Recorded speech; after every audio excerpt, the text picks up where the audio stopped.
I miscalculated the number of days that I was going to be in Russia and the number of days I was going to be in China. I thought that I would be more days in China than I would in Russia. And I only brought enough money to take me on the train for like, I think 2 days or 3 days.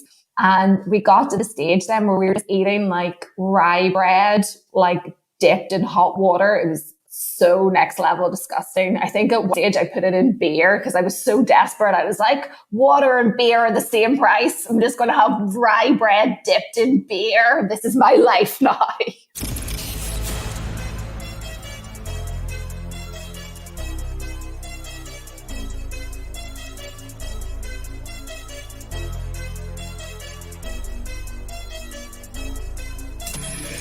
This is the Maverick Show, where you'll meet today's most interesting real estate investors, entrepreneurs, and world travelers, and learn the strategies and tactics they use to succeed. And now, here's your host, Matt Bowles. Hey everybody, it's Matt Bowles. Welcome to the Maverick Show. My guest today is Sarah Gregg. She is back on the show. If you missed the first interview with Sarah, it was episode number 4. You're definitely going to want to go back and check that out. But she is back on the show because she has been up to all sorts of incredible stuff since the last interview that we're going to talk about today. If you have not yet met Sarah, she is a life coach, a business coach, a certified NLP practitioner, and the founder of The Power to Reinvent, a company entirely focused on helping individuals and businesses achieve their goals in less time. Over the past decade, Sarah has worked with hundreds of clients ranging from large corporations like IKEA to startups and individual entrepreneurs. She has also worked with the European Commission on developing an entrepreneur accelerator program.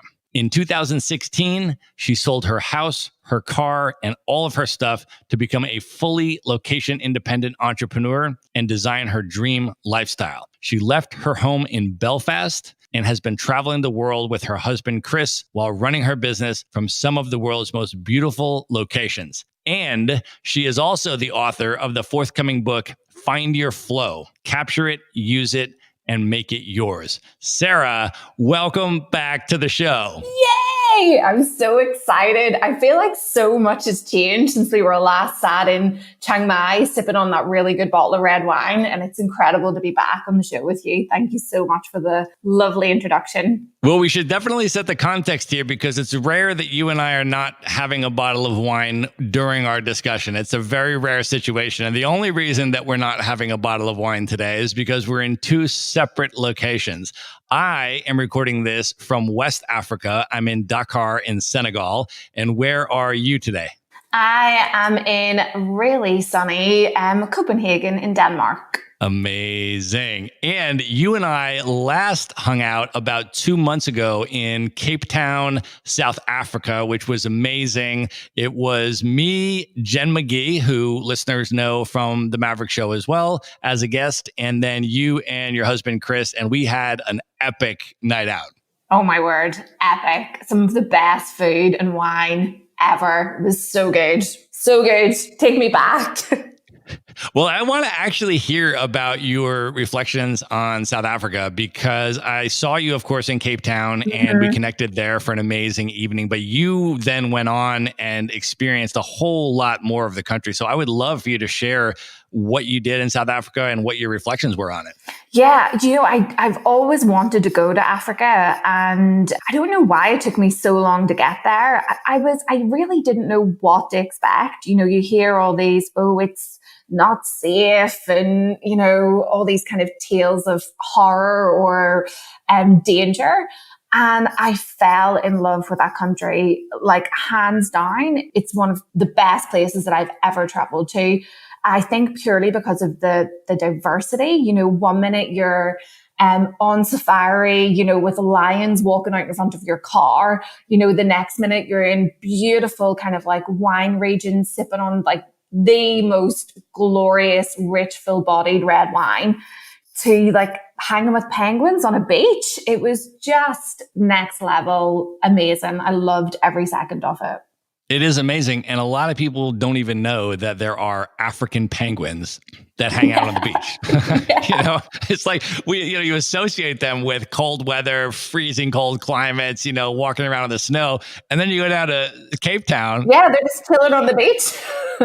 They're hanging out on the beach. I mean, there's a giant penguin colony. It was amazing. So that's absolutely right. And then how was the safari experience for you? Oh my word. The safari was beyond expectations. Like when we arrived, we stayed in this fabulous luxury tent that overlooked Kruger National Park. So even from our first arrival, there was elephants right in front of our accommodation. We could see crocodiles. You could hear the hippos at night. And that was before we even went in the park. And the park itself was phenomenal. It's the same size, I think, well, the guide told me this, as the country of Israel. So it's huge and only 10% of it is covered by roads. So it gives this really natural feeling experience. And actually it's so well managed and the animals really come first, which was incredible to see. But we got so lucky on our trip. We saw 4 out of the 5 big 5. The only one we missed was the leopard, which hid from us at one stage under a drain, which was kind of frustrating, but that's part of nature, right? We saw rhino, baby rhino. We did a walk through Kruger, which was probably one of the highlights, even though on the walk I didn't see that much because the animals are hiding from you. But just to be able to walk and see a lion's kind of footprint beside you and hear the guide say, I know that there's a lion somewhere in the long grass and it's watching us at the minute.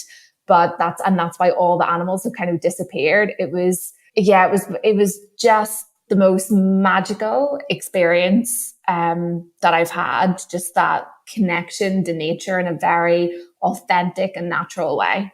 Amazing. And then, of course, I have to ask you about the wine country in South Africa, which I feel like a lot of people are not exactly aware of what exists in South Africa with respect to wine. Can you share your experience?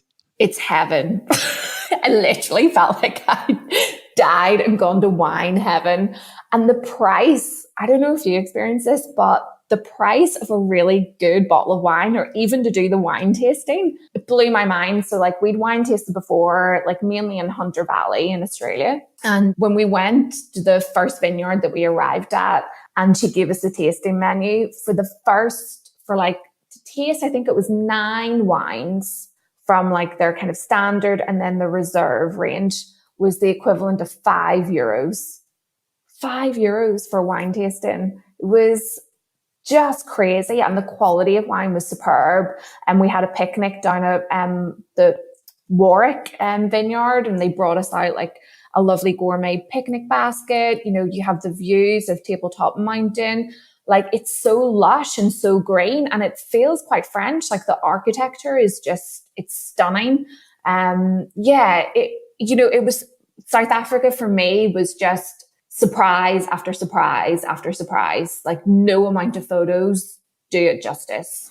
Yeah, the wine region is absolutely stunning. I was out in Stellenbosch for my birthday in the end of May, and it was just insane. I mean, there's some of the most beautiful wine vineyards in the world, hands down, for sure. So amazing. So I also want to ask you, I know you've spent a lot of time in Copenhagen since the last interview, where I, by the way, have never yet been. It's super high on my list. I know you just invited me to come visit, which I think I will take you up on that shortly. But tell us a little bit about what you have found in Copenhagen and what that's been like. Copenhagen has been really interesting. So we've been moving about for the past while, but Copenhagen's become a bit of a base, mainly as a result of the book, because I found whenever I was trying to write, the writing and the moving process, it was really disrupting my flow. And so we based ourselves here in Copenhagen, which feels really apt because it's one of the happiest places in the world. And it's just stunning, the way of life, the energy, the atmosphere. It's a really vibrant, young, energetic city that it just has so much going on. It's kind of hard even to put into words how much there is to do here. And I don't even think it's that. I think it's just the attitude of people, this laid back, approach to life where they just embrace it to the fullest. It's a very, very special place. Awesome. Well, let's use that to transition and talk a little bit about the book. The title is Find Your Flow, Capture It, Use It, and Make It Yours. Let's just start. I want to start with the very basic, broad question, and then we'll go narrower and we'll go detailed. What is the concept of flow? Can you explain what it is and sort of the history, where that comes from, and how you came across and connected with this concept? Yeah, of course. So if we start with the definition, so from a psychology point of view, the concept of flow was first coined back in the 1970s by a Hungarian psychologist called Mihaly Csikszentmihalyi. It's a hard name to say. And he discovered when he was interviewing people, particularly artists who were lost in their activity, that most people described that experience as flow. Commonly, most people associate flow with flow state experiences, and they're really intense experiences against a dull kind of background of living where you lose your sense of self, time distorts. Athletes normally refer to it as being in the zone, and it's normally experienced in kind of brief, fleeting moments, like when you ski down a slope or you solve a problem or you're involved in a game of chess. But flow is much more than that. And I think that's where my fascination for flow really started, was discovering the surprising psychology of flow, which was it went beyond these brief, fleeting flow state moments.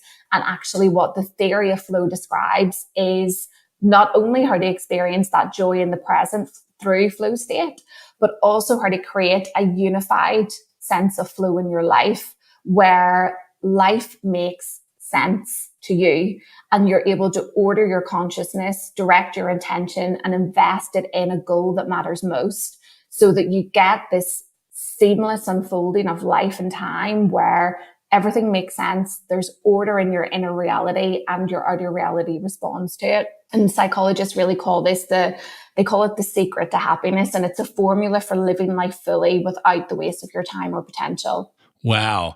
Okay, so let's break that down a little bit and talk about how someone can go about starting to move towards experiencing that. What are the building blocks and the components of that, and where does someone start? Yeah, that's a really good question. And it's actually the question that started my journey, because when I read about flow and this concept that it was happiness that you could control and create in your own life, it wasn't dependent on an achievement or some distant goal, I became really curious. Okay, what does the theory teach me and how can I take that and practically apply it in my life? The great thing about the psychology of flow is the research, when it started in the 1970s, has continued on.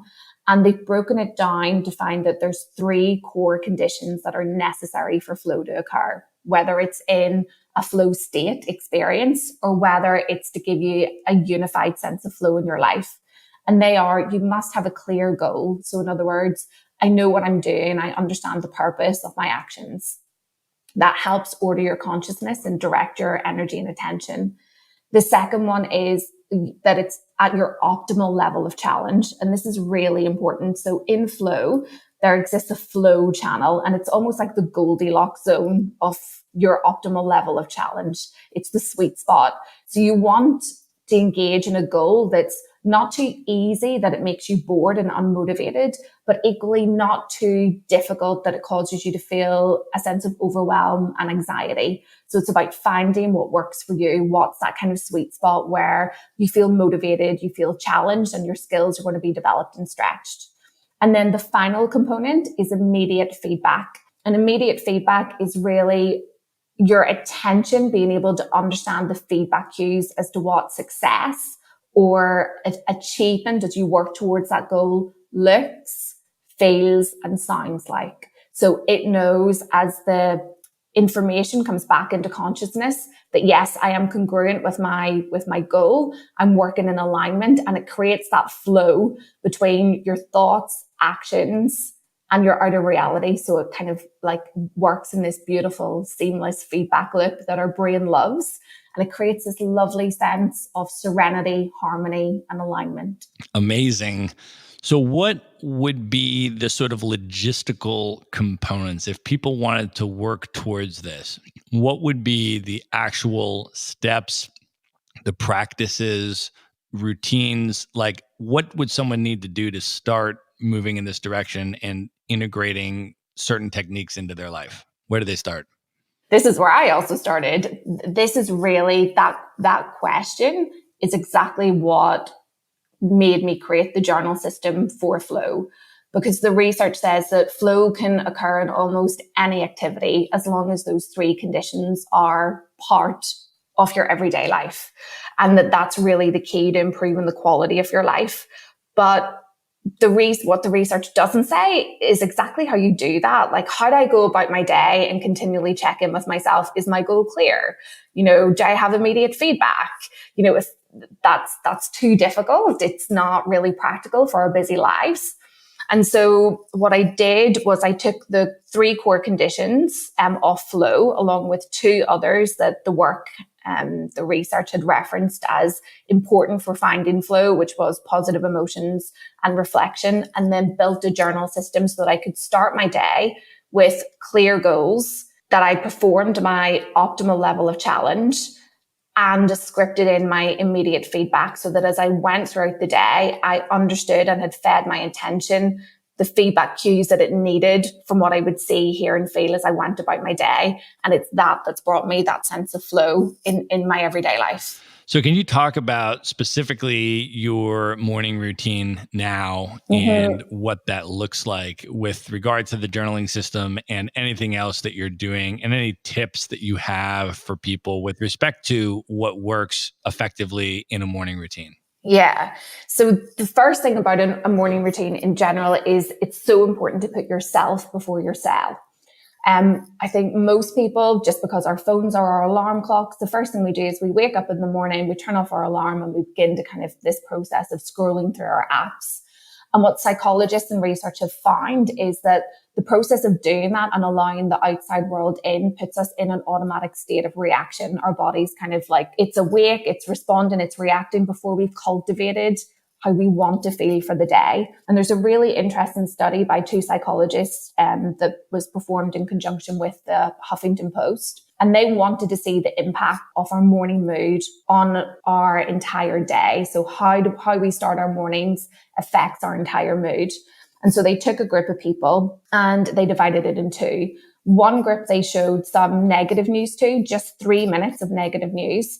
And the other group, they showed 3 minutes of kind of positive, empowering news in the morning, like the news that makes you happy, like a 70-year-old guy who, gains his high school kind of GED after all these years. And they found that the group who watched the 3 minutes of negative news were 27% more likely to report feeling unhappy at the end of the day. And so psychologists are really looking at our morning mood, and they're saying how we start our day impacts the entire mood for the rest of our day. So your morning mood is extremely important, and it's really good to just experiment and find something that works well for you. What I do and how the system works is there's 3 parts of the journal system that you complete in the morning, and then 1 part that you complete in the evening. The first 3 parts are morning grateful flow, and this is a gratitude practice that enables you to wake up happy and lay the foundations for flow, because when we feel good, we're able to focus and direct our energy and attention into what matters most. The second part then is called forward focus. And it's here that it's about living with intention. So this is about setting your goals and making sure that you perform your goals to your optimal level of challenge. And in forward focus, I wanted to differentiate between what we must do, because a lot of productivity planners or journal systems kind of focus on this daily goal or to-do list, but often that can delay our happiness in the present. So I created a system where you set 3 high value priorities, 3 things that you must do that day. You may not want to do them, like it could be sending like an awkward email or doing a client follow-up that you maybe don't really want to, or whatever it is. So 3 things that you must do that day. And then 3 high flow priorities. And these are things that you want to do, or activities that you've already found flow in, whether it be in your work or your leisure time. And what that does is it enables you to be happy in the present moment, but also build your future at the same time. So you can take this kind of lovely energy and be happy with your life as it is, be really in alignment with your actions that you're doing that day, but also have that ambition to build a meaningful future as you move towards those goals that matter most. And then the final part, and this is my favorite part, is a process called total flow. And this is how to train your brain. And the most difficult part for me whenever I was looking at these 3 core conditions of flow was how do I integrate immediate feedback? How do I tell my brain, that I'm on track or I'm off track? What does that look like? And so I looked to, how do athletes do it? Because athletes are the ones that experience kind of the most flow. And when they're in flow, they perform to a higher level. And I found what athletes do is they use this process called imagery scripting. And it's where they script out their ideal performance. And so I've adapted that in the journal system. So to teach you how to script out your ideal day so that as you move throughout the day, you already know what feedback cues to look for. So whether you see yourself giving like an awesome presentation as you stand up and speak with confidence, or whether you see yourself pick up that gym bag and, take yourself for that workout that you promised that, you would do all week, you feed yourself these attentional cues, and then your attention is able to wave that flag to say, yes, you're on course, or actually, no, this isn't what we said we were going to do. It's time to course correct. Awesome. So that's the morning routine. And then can you take us through the day and into the nighttime and talk about the entire system and what other components there are? Yeah. So at the end of the day, then you'll have some lovely, valuable learning. Like my experience was whenever I decided to change and sell everything and leave my life, it was really because a lot of little things had added up and made me kind of, not really happy with the life I was creating back home. And so it's through nighttime reflections that you'll lean into the little things before they become the big things. So in that chapter of the book, you're taught how to effectively reflect in ways that are positive. So by self-distancing, for example, by saying, what could Sarah have done better? So talking about yourself, in person really helps with that.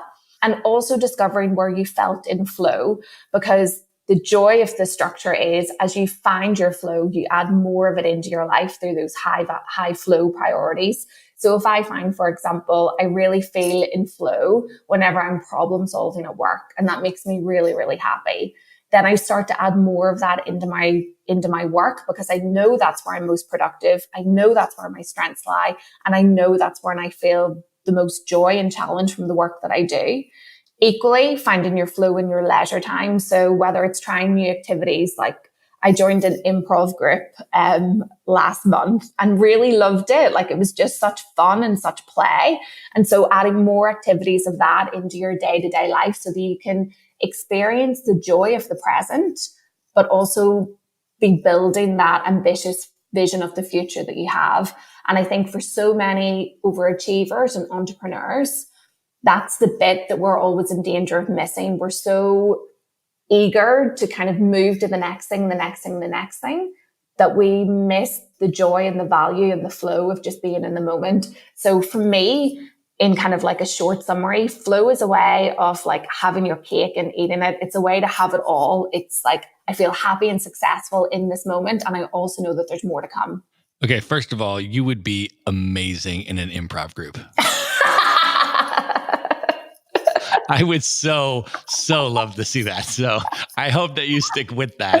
And I hope that it's possible to see some of that when I come visit in Copenhagen, because that would be incredible.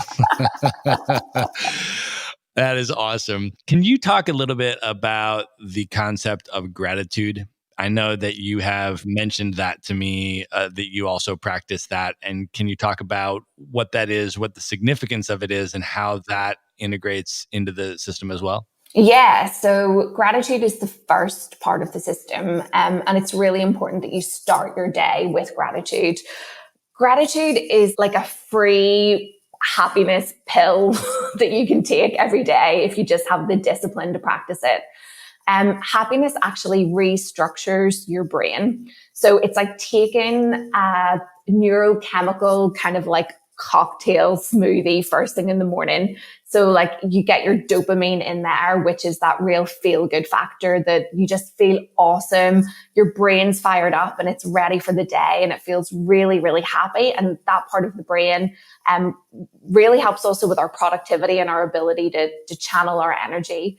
It also gives you confirmation bias. That's a part, it's a psychological part, which is when you feel grateful and the more you tell your brain, I'm really grateful for my life. I love where I live. I'm so happy, with my work, or I'm so grateful for my friends and family, whatever it is, the more your brain actively tries to find examples of more things to be grateful for. So as you practice gratitude, you physically rewire your brain to be a more positive person, which is why now most psychologists and depression treatment centers prescribe happiness, because it is incredibly powerful.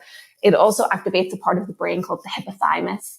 And the hypothalamus is a part of your brain that regulates metabolism and sleep. And actually, they found in studies that people who practice gratitude not only have better relationships, but also exercise more and do more activities that make them happy. So it's just writing down 3 things in the morning that you're grateful for. It's not comparing yourself to other people. So that's really important. And so for example, I'm grateful that I'm not Julie because Julie's car broke down last week. It's not in any way negative. So it's not, for example, I'm grateful that I am not sick. It's always in the positive. So I'm grateful for my health. My health enables me to travel the world and have new experiences and exercise. Or I'm grateful, like this morning I wrote, I'm grateful for the internet because the internet enables me to work from anywhere in the world. And it gives me that sense of connectivity, and I'm able to reach out and have conversations like this one with you, me being in Copenhagen, you being in Senegal. So it's about noticing the small things in your life and really taking that time to appreciate how much you have rather than focusing on how much you don't have yet.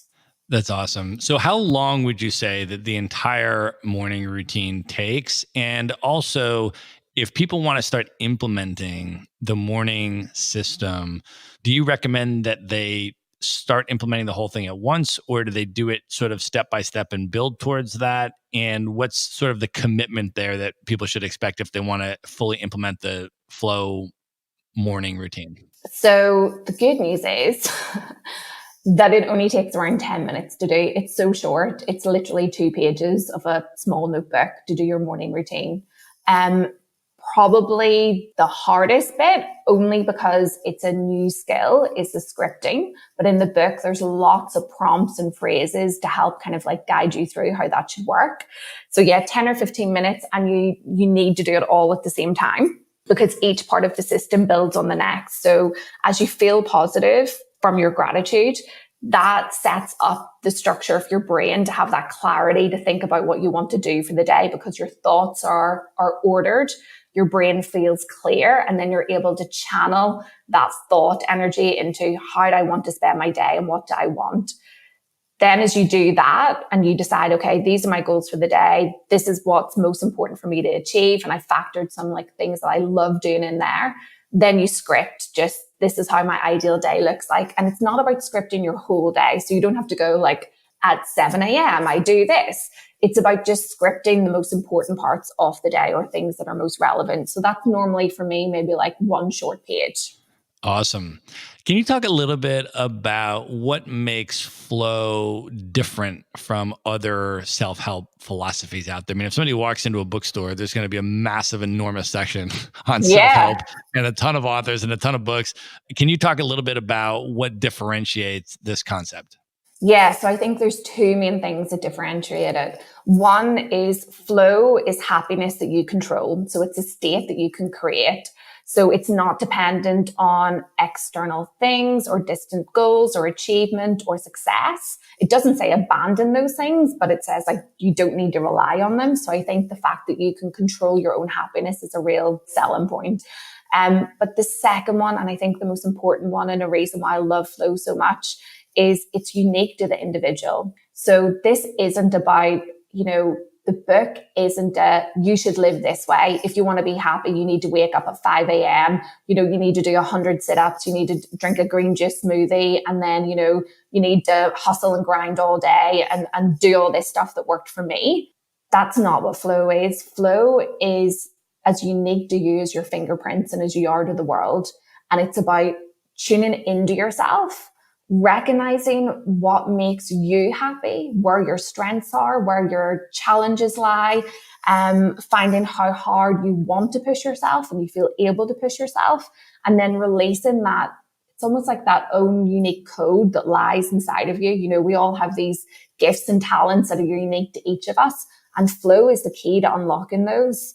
And I think the world needs more than that. I think there's a lot of self-help books that are amazing and great, and I encourage people to read as many as possible. But often what the person is describing is a system that worked for them. What the journal system aims to do is give you a format to find out and experiment with what works for you and uncover that.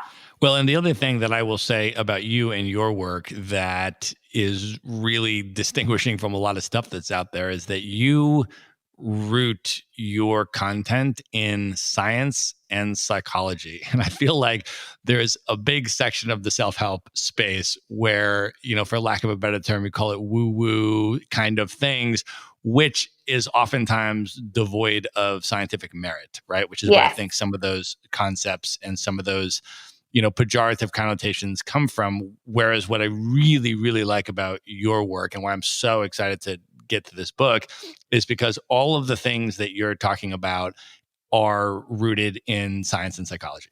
Yes. I cannot tell you how many journals, books I have read to create this system and to rigorously test the system. So I originally created the journal system for myself. It was never intended to be a book. It was me recognizing actually, not probably that long after we'd had our conversation, I started to notice how old patterns of behavior were coming in, where I was chasing success and chasing happiness and putting this pressure on myself to perform and be my best self, which is admirable as long as you're happy at the same time. But what I was doing was attaching my happiness to my achievements. And I knew that was a broken formula for me, and I knew that I had to change it. And when I discovered flow and looked at the system, I originally developed it only for my sole use. And what happened was one day, I just happened to post it on my Instagram account. I took a photo of my journal and said, hey, I've been using this. I really love it. It helps me find my flow. I feel so much happier. I feel so much more productive. It looks like I'm living the dream, but I also feel like I'm living the dream. And that's been a game changer for me. And it was as a result of that post, I didn't realize, but one of my followers on Instagram was an editor for a big New York publishing house. And she reached out and she was like, I love this. I think it's a book.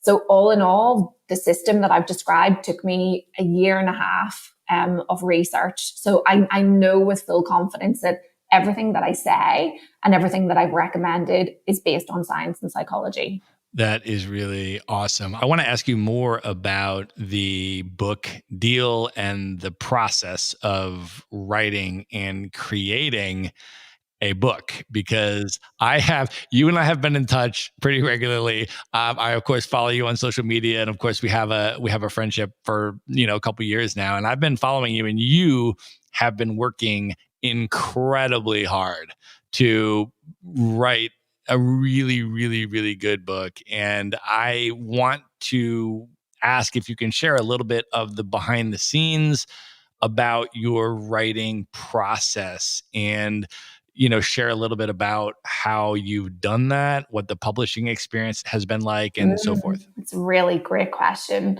A lot of writers will say that you feel like a different person at the end of your book. And I definitely feel like it's been a journey of transformation and healing and challenge. And it's been the best experience, hands down, of my life. I can't believe someone has paid me to do this. It's phenomenal. The process itself was really interesting. So from kind of going from the contact with the publisher who said, I think this is a book. can you write a book date? Can you write a book proposal? And that's really for the exact reason that you pointed out, self-help, psychology books, they're everywhere at the minute. So it's like, what was going to make this book stand out? I didn't have a clue how to write a book proposal. Just like fake it till you make it, right? I was like, yeah, no problem. Book proposal, have it with you tomorrow. And then like just frantically Googled like book proposals in a cafe in Belfast because I was home, and I was like, what am I actually doing? Like, do I actually believe I can write a book? This is ridiculous. I felt like a bit of a fraud at the start.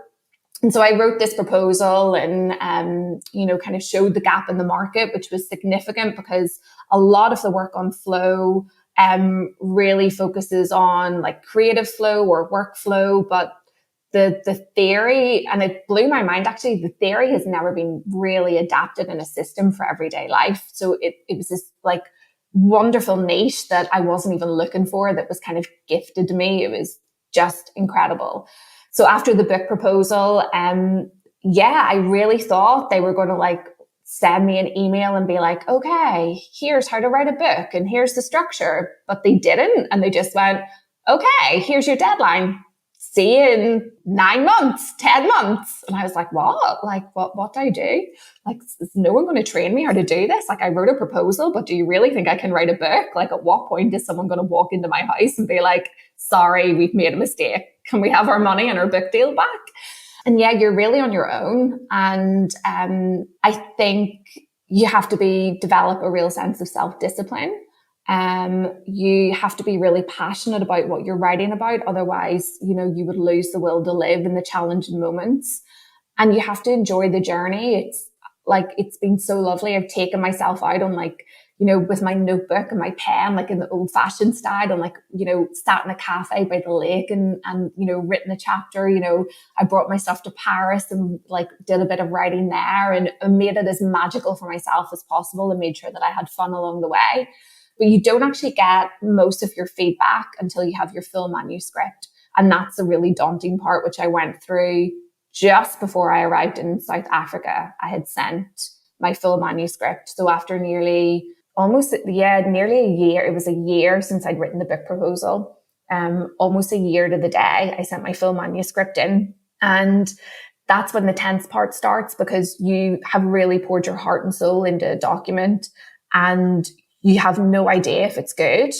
You think it's good, but you've no idea what that editor is going to come back with and whether they're going to say, no, we don't like the format. You need to change the structure, delete this chapter, and there's so much love that goes into every single word that, even the smallest of deletion, you're like, no, it took me so long to write that one sentence. And so I got the manuscript back 2 weeks ago.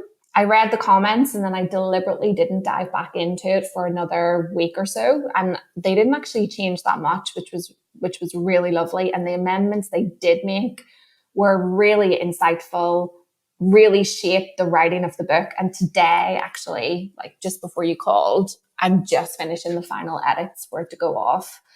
And then I don't know, I think there may be another round of edits after that. And then it's just building up to pre-sales, and then it goes on sale January 2020. Amazing. Well, we are definitely going to link up in the show notes and let folks know how they can get on the pre-sale list for the book. I will be there myself for sure. I want to get it as soon as it comes out. So that sounds awesome. Can you talk a little bit about your actual writing process in terms of how you structure your time to focus on that project amidst all of the other projects that you're doing, like, coaching and running a business and all the other things that you have to do? Is it a situation where, for example, you try to create a small time block every day to knock out some of it, or do you create larger time blocks on certain days and, have an entire writing day? How do you structure your writing process personally? Yeah, so at the start, it was just a process of experimentation, and the book itself isn't that long. So the book itself is only I think it's around 14,000 words. So it's quite a short book. And originally when I got the deal, I was like, they've given me 9 months to do this. I'm going to smash that in 2 months. That's nothing. I can totally write that. but it takes so much longer, particularly the research, because you're double checking, kind of fact checking. So at the start, I set aside smaller time blocks each day, but I found then through like my reflections that wasn't working, and it was almost like this stop start. So I just divided my week up. So I'd have like, 2 days when I focus on the business, and then the other days, just to write and to get into that flow, and to give myself permission to understand and set realistic goals of how long it was going to take me. Yeah. And then I made just some business sacrifices, I guess, along the way. Like the book was really important to me, and I wanted it to be like a calling card for the business. And I knew if I invested my time in this book, that it could develop a real platform for me, because obviously there's, like self-help books, like coaches, like the whole industry that I'm involved in.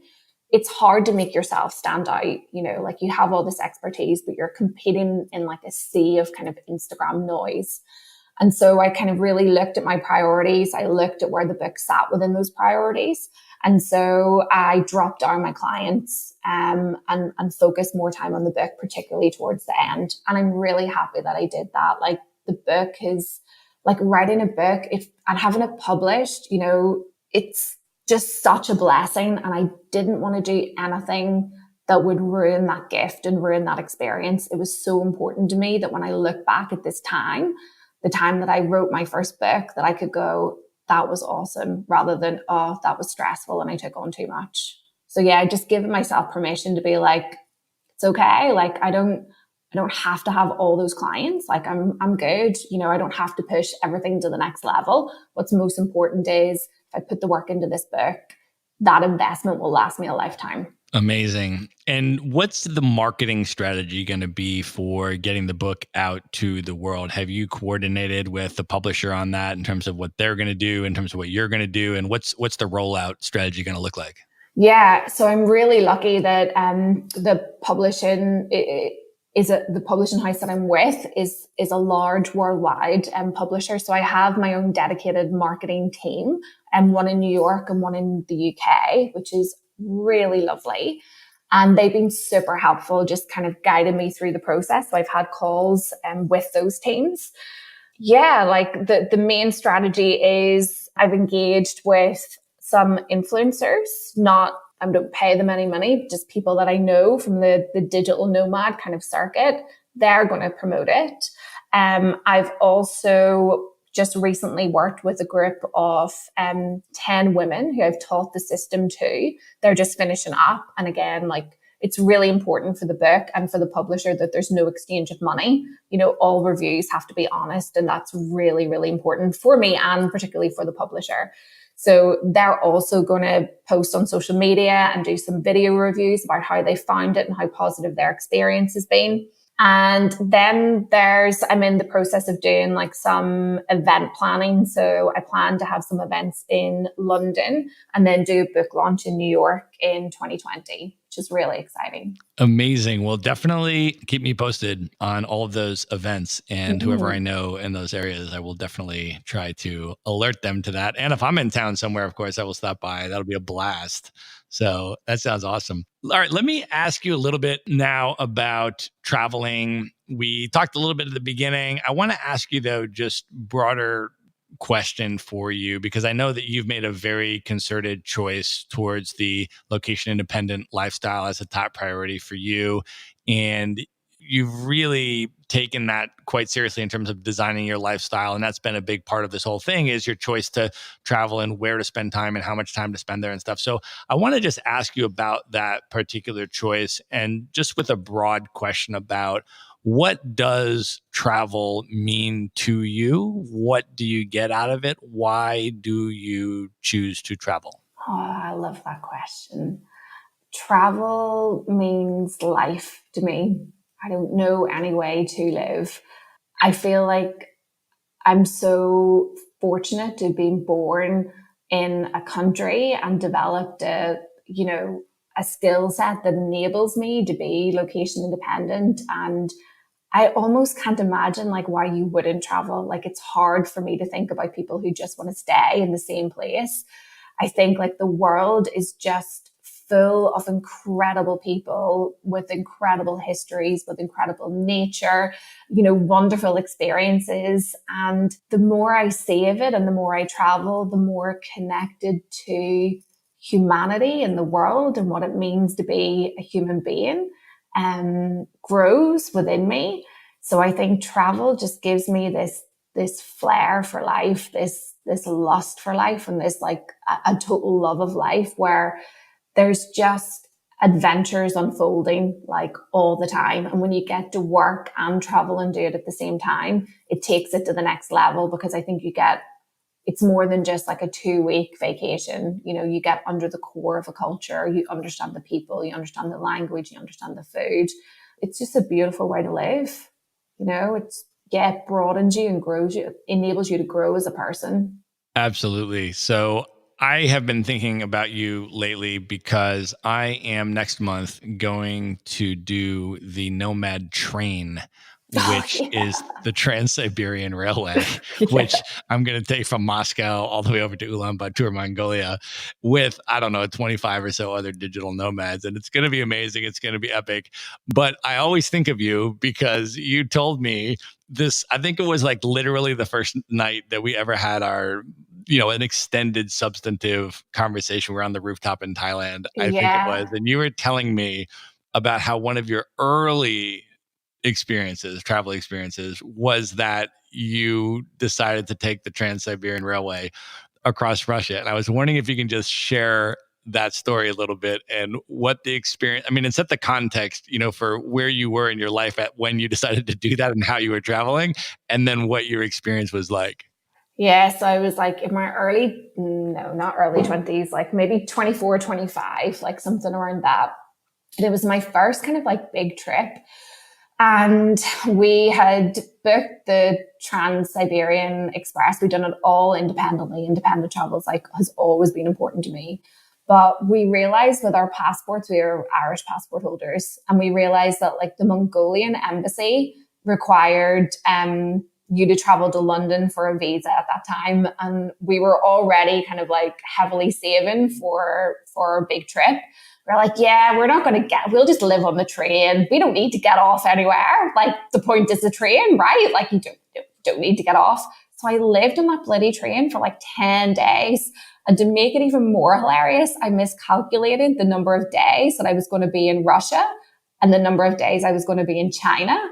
I thought that I would be more days in China than I would in Russia. And I only brought enough money to stay me on the train for like, I think 2 days or 3 days.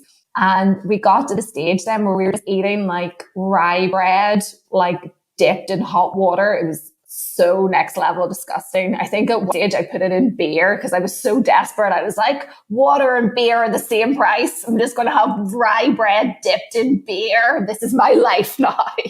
Like, it's terrible. And then one day we were like, wow, we can't do this anymore. Like, we literally have no money. We're going to starve like for the next 2 days. And obviously no offense to the Russian train attendants, but they weren't the most helpful. So we stopped at this one particular stop and we had to leave all our stuff on the train. And the only way we could exit off the train was like, we could just stand on the platform and that was it. And we saw the sign for ATM. We're like, we're doing it. We're just going to that ATM. Like, let's just leave all our stuff. Like the train's here for like 10 minutes. Like we can make it. And as we followed the signs to the ATM, we realized it was a lot further than we thought, but we committed and we were like, what if we don't make it back? Like our passports, all our belongings are on that train. But I swear I was so hungry.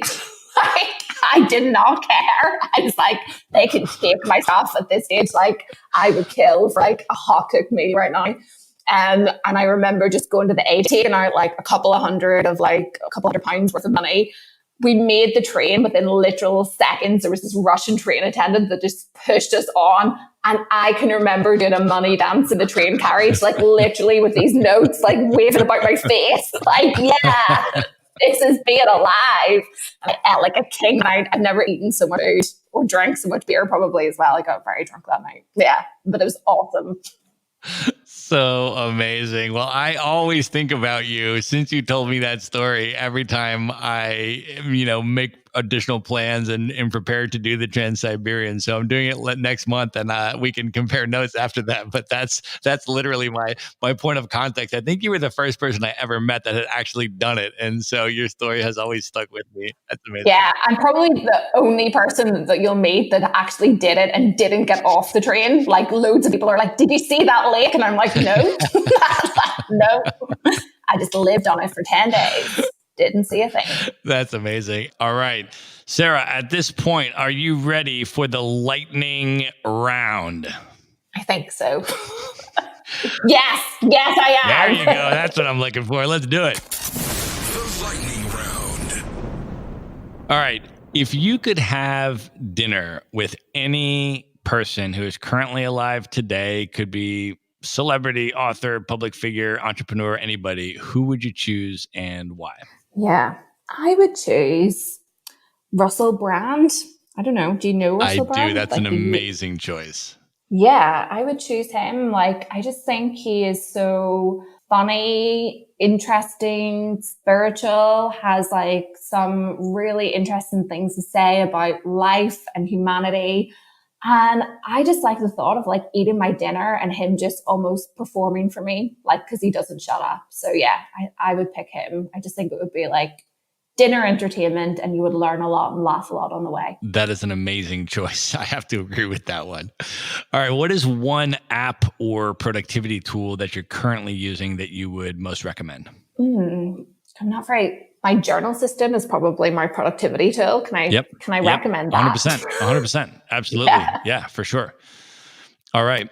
Next question. If you could go back in time and give one piece of advice to your 18-year-old self, what would you say to 18-year-old Sarah? Don't think too much. Just don't think too much. I think like so often, for me anyway, I can live out and play out so many different imaginary scenarios in my head about like, you know, what might happen, you know, like what if that went wrong? And actually it doesn't really matter. And if like the joy is just doing it, like even if you fail, I used to be so frightened of failure, like recovering perfectionist. And now I really enjoy it. Like I enjoy the process and the feedback. And I think I remember being 18 and it feels like the world's kind of like opening up to you and you're like ready to embrace it. But then all these kind of like, you know, limiting beliefs start to filter in. So I would just say like, just don't overthink it. Don't think too much. Just get out of your own head and like go and enjoy the world. Yeah. Awesome. What is one travel hack that you use that you can recommend to people? Yeah. So I use a travel card called Revolut and I pay for the premium service, which is really good because it's really cost effective. I think it's like £40 a year or something. It's not very expensive.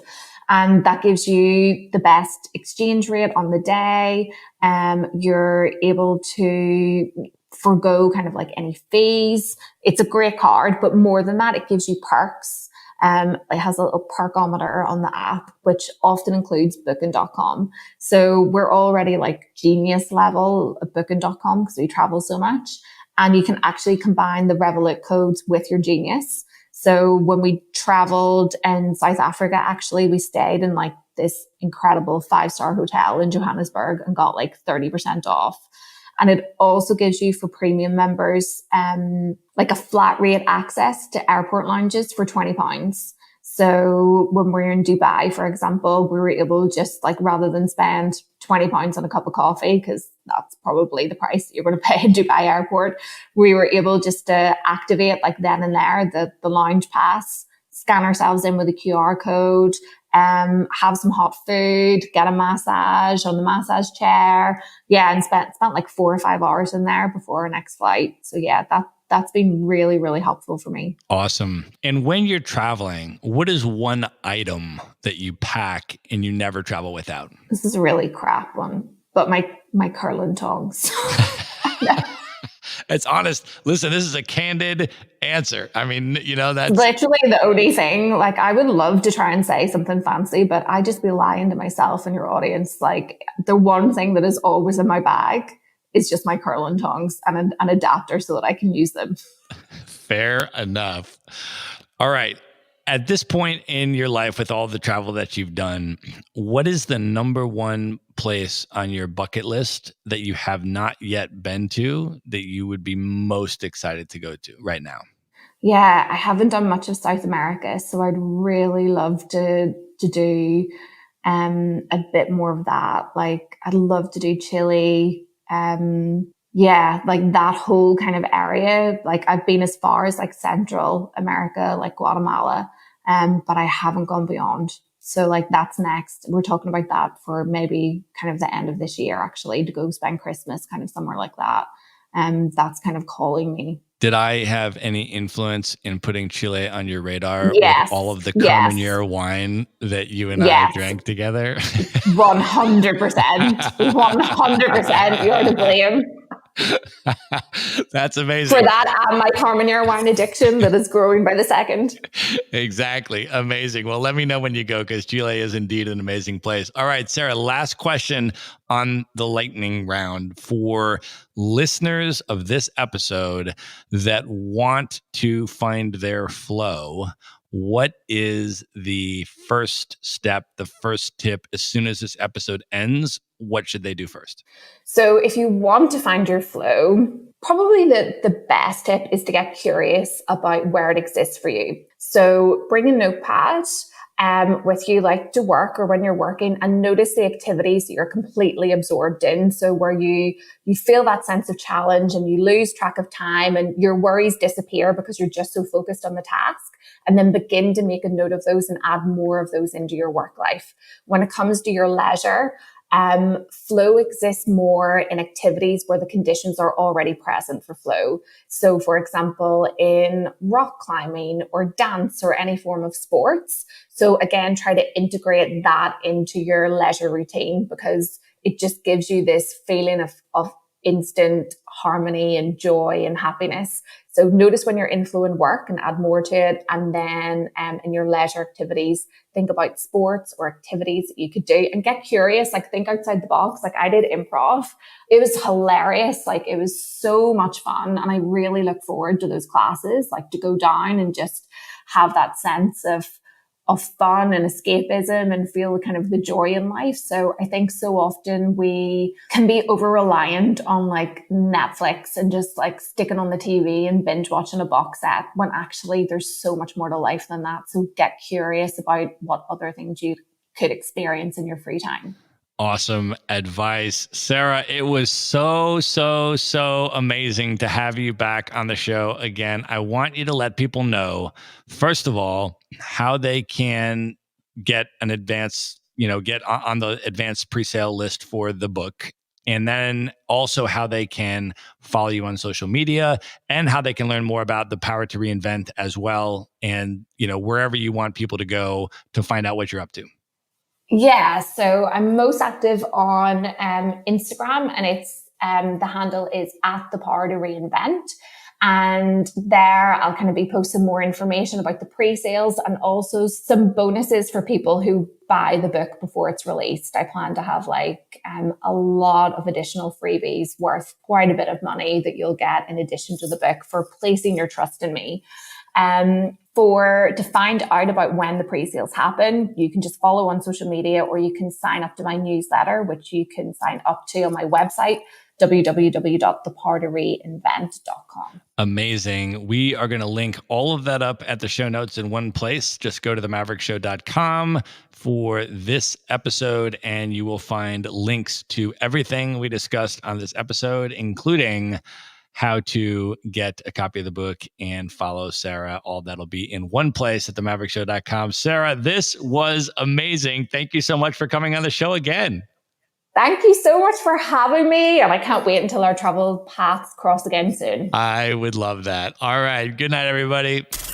Be sure to visit the show notes page at themaverickshow.com for direct links to all the books, people, and resources mentioned in this episode. You'll find all that and much more at themaverickshow.com. Would you like to get Maverick Investor Group's white paper on real estate investing for digital nomads? How to buy U.S. rental properties from anywhere in the world and finance an epic international lifestyle? Just go to themaverickshow.com/nomad. The report is totally free and available for you now at themaverickshow.com/nomad.